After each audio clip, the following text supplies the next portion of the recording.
Good morning brother. ल सुन्दर कलात्मक कृतिहरू देख्न सकिन्छ भित्तामा। सर नै हुनुहुन्छ नि कृष्ण चौधरी भनेर हैन सर? हजुर सर। हाइकिङ जानुभन्दा अगाडिको नास्ताको दृश्य हेर्न सक्छौँ हामी टेबलमा। लेभल जो हामीले सोचेछ त्यो मिट गर्छ कि गर्दैन हैन? ठिक छ, अब यसो सोच त हैन धेरै दामी होला जस्तो छ के। हेलो एन्ड नमस्ते एभ्रिवान। मैले यो भिडियोमा हाम्रो गावर भ्याली हाइकिङको सेकेन्ड पार्टलाई समावेश गरेको छु र यो हाइकिङमा हामीलाई सुरुदेखि अन्त्यसम्म गाइड गरिदिनु हुने हाम्रा आदरणीय श्री कृष्ण चौधरी सरलाई हृदयदेखि नै धन्यवाद ज्ञापन गर्न चाहन्छु। उहाँले हामीलाई यो हाइकिङका दौरान हाइकिङ सम्बन्धी, बाँके नेसनल पार्क सम्बन्धी, त्यहाँ पाउने वनस्पति तथा जीव जन्तु सम्बन्धी र यो चुरे पर्वत सम्बन्धी धेरैभन्दा धेरै ज्ञान प्रदान गरिदिनु भएको थियो। अब यो हाइकिङको बारेमा कुरा गर्दाखेरि चाहिँ हामी हाइकिङ होमस्टे नम्बर 1 बाट चुरे पर्वतको सर्टेन पोइन्टसम्म एउटा हाइटसम्म गएर हामीले कम्प्लिट गरेका थियौँ र यसको दूरी चाहिँ करिब 6 किलोमिटर रहेको थियो। हामीले यो हाइकिङको यात्रा चाहिँ बिहानको 8 बजेदेखि सुरु गरेका थियौँ र करिब हामी 3:30-4 बजेसम्म चाहिँ रिटर्न ब्याक भइसकेका थियौँ। हाइकिङ गर्दाखेरि आउने समस्याहरू, यो हाइकिङमा चाहिँ कस्ता प्रब्लमहरू आउँदो रहेछन् भने चाहिँ हाम्रो हाइकिङ पनि यो पहिलोचोटि नै थियो र हामीले चाहिँ धेरै नै समस्या फेस गऱ्यौँ यो हाइकिङमा। त्यही भएर चाहिँ मैले आफूले बुझेको, आफूले भोगेको कुराहरू चाहिँ यो भिडियोमा सेयर गर्न खोजेको छु। सर्वप्रथम चाहिँ हामीले हाइकिङ गर्दा एकदमै ध्यान दिनुपर्ने कुरा भनेको हाम्रो जुत्ता। हामीले चाहिँ जुत्ता एउटा हलुको खालको र त्यसमा ग्रिप चाहिँ एकदम राम्रो हुने खालको जुत्ता चाहिँ हाइकिङ गर्दा लगाउनु पर्ने हुन्छ र साथै लङ सक्स, लङ मोजाको प्रयोग गर्नुपर्ने हुन्छ। अब कम्फोर्टेबल हुन्छौँ भने चाहिँ स्ट्रेचेबल ट्राउजर्स लगाउँदा एकदमै बेस्ट। सक्नुहुन्न भने पनि अब हाफ प्यान्टमै तर लामो मोजा प्रयोग गरेर हाइकिङ गर्दा धेरै राम्रो हुन्छ र अप्पर बडीमा चाहिँ हामीले लङ स्लिभ्स, लाम्बाउने कपडा लगाउन एकदमै जरुरी छ र साथसाथै शिरमा ह्याट अथवा क्यापको प्रयोग गर्न पनि निकै नै जरुरी छ। यसले हामीलाई घामबाट पनि बचाउँछ, प्लस जङ्गलमा हुने काँडाहरूबाट हाम्रो स्किन्समा स्क्रैच हुन र स्किनमा र्यासेसहरू हुनबाट बचाउँछ यी कपडाहरूले। त्यही भएर चाहिँ हामीले त्यस्तो खालको कपडाहरूको प्रयोग गर्दा धेरै नै राम्रो हुन्छ। अब खानपिनको सम्बन्धीमा चाहिँ हामीले खानपिन चाहिँ एकदमै हलुका खाना जो चाहिँ चाँडै नै डाइजेस्ट होस् र त्यसले हामीलाई इनर्जी पनि, हाम्रो यात्राभरि इनर्जी पनि दिइरहोस्, त्यस्तो खाले खानाहरू खानुपर्ने हुन्छ। हेभी खाना खाएर हिँड्यौँ भने चाहिँ हाम्रो सास फुलिने, हामीलाई बान्ता वाकवाकी आउने हैन, हामी हिँड्न नसक्ने, पेट फुल्लिने जस्ता समस्याहरूले हामीलाई सताउँछ।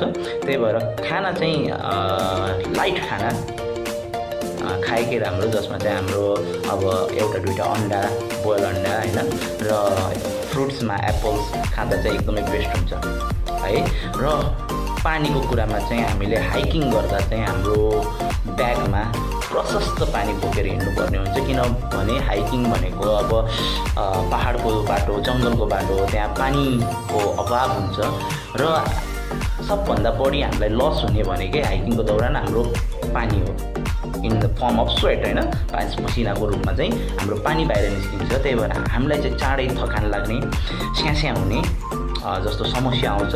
त्यही भएर पानी हामीले आफू साथ लिएर हिँड्यौँ भने धेरै नै राम्रो। त्यसको लागि चाहिँ every hiker should carry their own bag है, आफ्नो ब्याग आफैले बोकेर त्यसमा चाहिँ वाटर बोतलहरू र आफूलाई चाहिने अब जस्तो कपडाहरू हुनसक्छ र नेसेसरी आइटम्सहरू चाहिँ ब्यागभित्र हालेर हिँड्दा धेरै नै राम्रो। र हिँड्ने बेलामा चाहिँ, हाइकिङ हिँड्ने बेलामा चाहिँ हातमा एउटा बलियो लट्ठी लिँदा एकदमै बेस्ट, किनभने यसले तपाईँलाई यात्राभरि अप एन्ड डाउन्समा है, उकालो ओह्रालोमा चाहिँ सपोर्ट दिन धेरै ठुलो मद्दत गर्दछ। सो यी कुराहरू हामी ध्यानमा राखेर हाइकिङ गयौँ भने चाहिँ अवश्य हामीलाई चाहिँ सजिलो हुन्छ।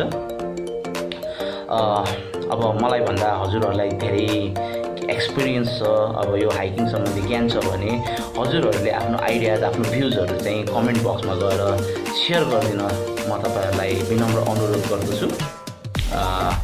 र मेरो यस्तै आगामी भिडियोहरू तपाईँहरूले हेर्न चाहनुहुन्छ भने र च्यानलमा भएको सब्सक्राइब बटनमा सब्सक्राइब गरिदिनु होला र त्यसैको छेउमा रहेको नोटिफिकेसन बेलमा पनि क्लिक गरेर त्यहाँ अल भन्नेमा क्लिक गरिदिनु भयो भने चाहिँ तपाईँलाई मेरो भिडियोको नोटिफिकेसन्सहरू आउँछ।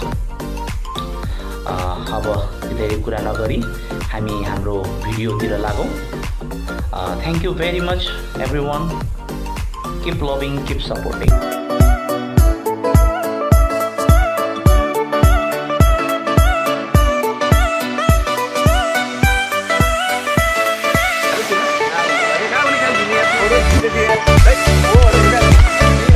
जस्तो हामी हिमालतिर गयो भने जस्तो चैत वैशाखमा पनि वर्षा जस्तो हुन्छ नि त। हजुर हजुर। त्यो फिलिङ चाहिँ बर्सातको समयमा यो सूर्यमा हुन्छ कि जस्तो ग्रिनरी हुन्छ होइन, अनि विभिन्न त्यो खोलाहरूको अनि त्यो सूर्यमा चाहिँ पानीका मुहानहरू फुटिरहेको हुन्छ। त्यो हिमालको अलिअलि केही न केही फिलिङ हुन्छ।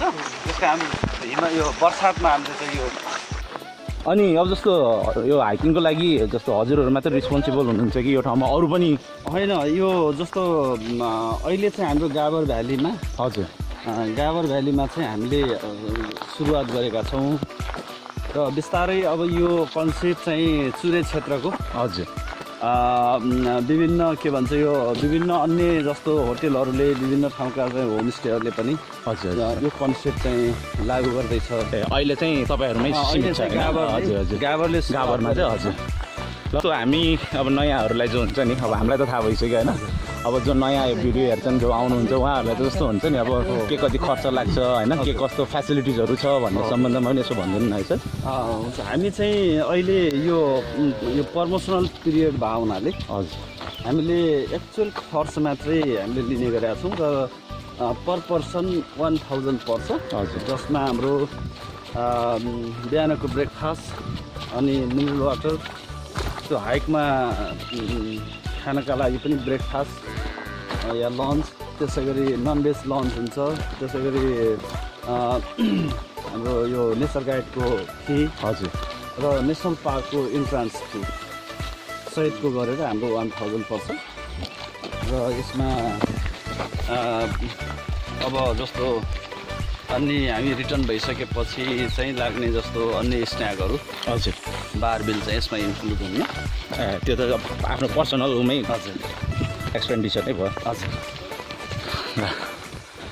होइन, यति चिप रेटमा है हजुर हामीले हाम्रो लोकल नेचरलाई गर्छौँ, एक्सप्लोर गर्दैछौँ। अब झन्डै 1 किलोमिटर चाहिँ हाम्रो बफर फरेस्ट पर्छ। ए हजुर हजुर।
चाहिँ हाम्रो अगैया जान्छ। ए हजुर, त्यसरी हामी चाहिँ ओभरी हुँदै अगैया जान्छ। यो हाम्रो चाहिँ यो करौती खोला भन्ने जहाँ चाहिँ हामी यो बाटो गयौँ भने फेरि हामी बर्दिया नेसनल पार्क ए बर्दिया नेसनल पार्क जाने बाटो हजुर हजुर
उकालो चाहिँ सुरु भयो हाम्रो उकालो माथि मचान सुरु गर्दैछौँ चढ्न है हामी दुई भाइ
हिँड्दैछौँ अझै पुगेको छैनौँ गन्तव्यसम्म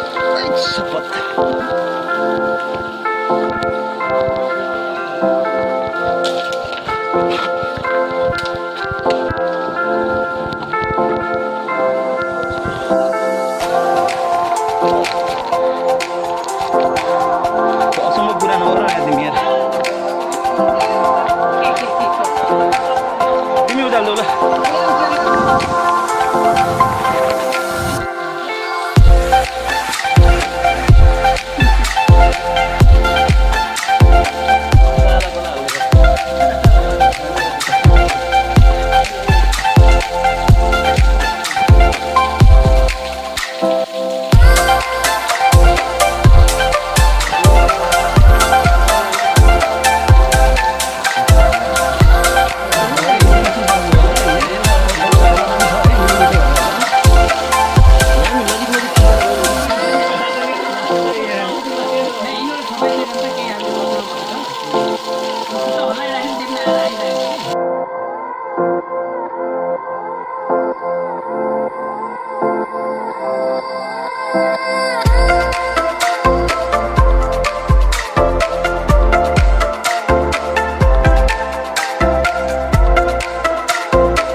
back by sliding and falling, though we were badly exhausted, but we enjoyed a lot.